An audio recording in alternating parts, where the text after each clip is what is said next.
Hello again, Fairhaven Town Administrator Keith Hickey with the latest edition of Town Report for the week ending May 22nd. Hope everybody survived the incredibly warm weather this week. We're hoping everybody can take some time, no matter what the weather is, to come by and attend the Memorial Day Parade, which is going to be held on Monday, beginning at 9 o'clock in the morning. If you're a veteran and you'd like to walk, we'd love to have you walk. The parade route starts behind the high school and concludes at the Riverside Cemetery, where there's a ceremony. There'll also be a gathering at the Senior Center at 229 Huddleston Avenue after the parade. If people can stop by, we'd love to have you stop by and thank all of the veterans for their service and recognize them, because we just don't do it enough, frankly. If it does rain on Monday, the parade will not occur. There will be a ceremony that begins at 11 o'clock in the morning at the Senior Center. So keep an eye on things. There'll be an announcement made, and I assume posted on the town website, that the parade has been canceled if it does get canceled. But try to stop by the parade route and cheer on the veterans and everybody who's watching. The last couple of times I'll mention this, the town, as part of our local elections, is going to be having a candidates night. If you're interested in submitting some questions, we ask you to submit those questions to fairhaventv@gmail.com. That's fairhaventv@gmail.com, and have those questions submitted by the 24th of May so we can put those questions together. And if you can identify the position that you're asking the question on, whether it's a school committee member, a select board member, planning board member, things of that nature, that would be great. They'll be asked anonymously. Good opportunity to get a better feel for where the candidates stand. If you have a specific question, please get that in by the 24th. And then on the 28th, Thursday the 28th, at 6 o'clock at night, in the Town Hall Auditorium, and live on Channel 97 and fairhaventv.com, will be Candidates Night.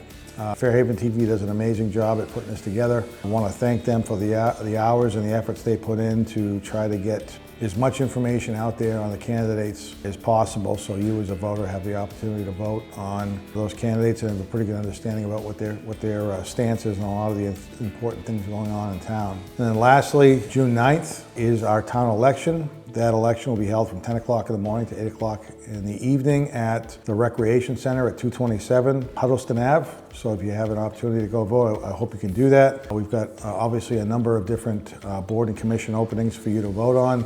We also have 3 ballot questions that you'll be asked to take a position on. Recently, myself, the superintendent of the schools, tourism department member, and the public works director sat down and did about an hour show on the 3 different ballot questions you're going to be asked to answer.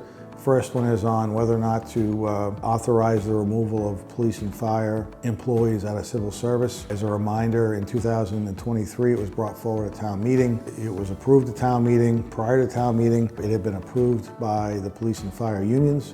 The police and fire union employees all received a 2.5% wage adjustment that compounds on an annual basis because they supported it. Unfortunately, the town of Fairhaven should not have brought it up at town meeting. It should have been a town ballot vote. So we're correcting that now, and we're bringing it forward for a town ballot vote. I know there's been some signs out there and some Facebook posts asking not to support the removal of civil service, but the town fairly negotiated with the employees of both of those unions. Those employees at the time all voted for it, in support of it, and we paid about $150,000 in fiscal 23 to fund that. What it does for the town, it'll continue to protect the current employees in the civil service as long as they stay in the positions that they're in. Any new employees in the police and fire department would not be covered by civil service. One of the benefits of moving from civil service is if we have a person who's interested in becoming a police officer or a firefighter in Fairhaven, and they're coming from a community that does not have a civil service, they have to apply for a civil service and get on a list. So there are opportunities to hire experienced, quality policemen and firemen that we aren't able to hire because they aren't civil service now. You know, my goal has always been to try to hire the best candidates for police and fire. Sometimes the very narrow focus on civil service really doesn't allow the departments to be able to hire quality people who be a better fit for the community than civil service employees. So the information's out there. Take a look. The TV show is there for your assistance.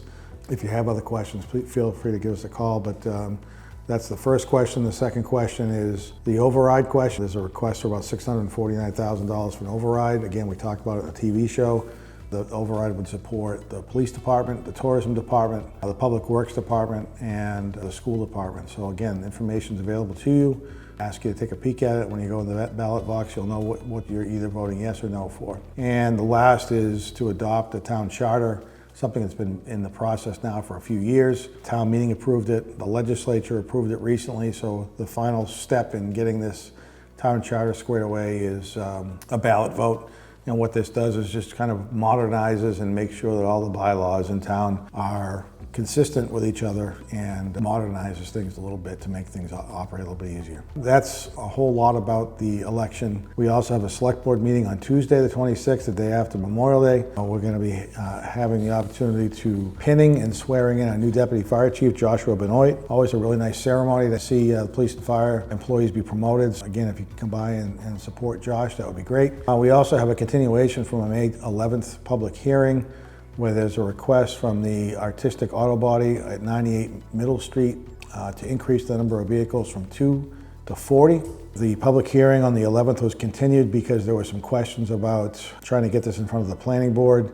There's been some initial conversations and conversations with legal counsel about what can and can't be done on the property. So we'll present that information to the select board, and the select board will have to make a decision whether or not they're going to approve this request or not. After that public hearing finishes up, we have a request from the new owner of the former G-Born Knoll site on Route 6. That property owner has made a presentation to the select board. They're looking to build a friendly 40B on that particular piece of property. When doing some of their deed research, what they found was that there was a covenant that was placed on the property several years ago when a condominium development was proposed there.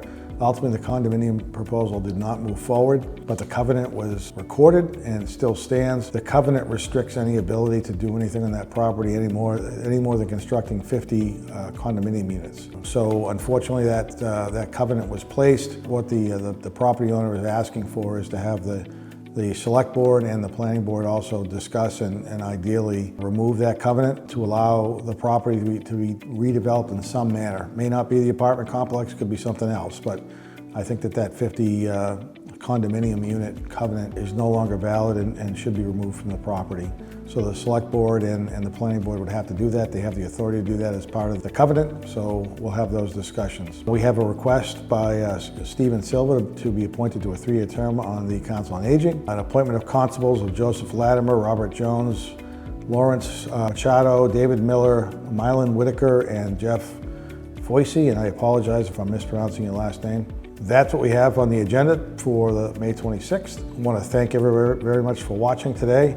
Hope you get out on Memorial Day. Hope everybody has a safe and happy Memorial Day weekend. The weather's a little bit better than they anticipate it being, and you stop by the parade and again, say thank you to those veterans. They're why we're able to do what we do today. So with that, I'll thank you very much for watching. Hope everybody has a great day and happy Memorial Day.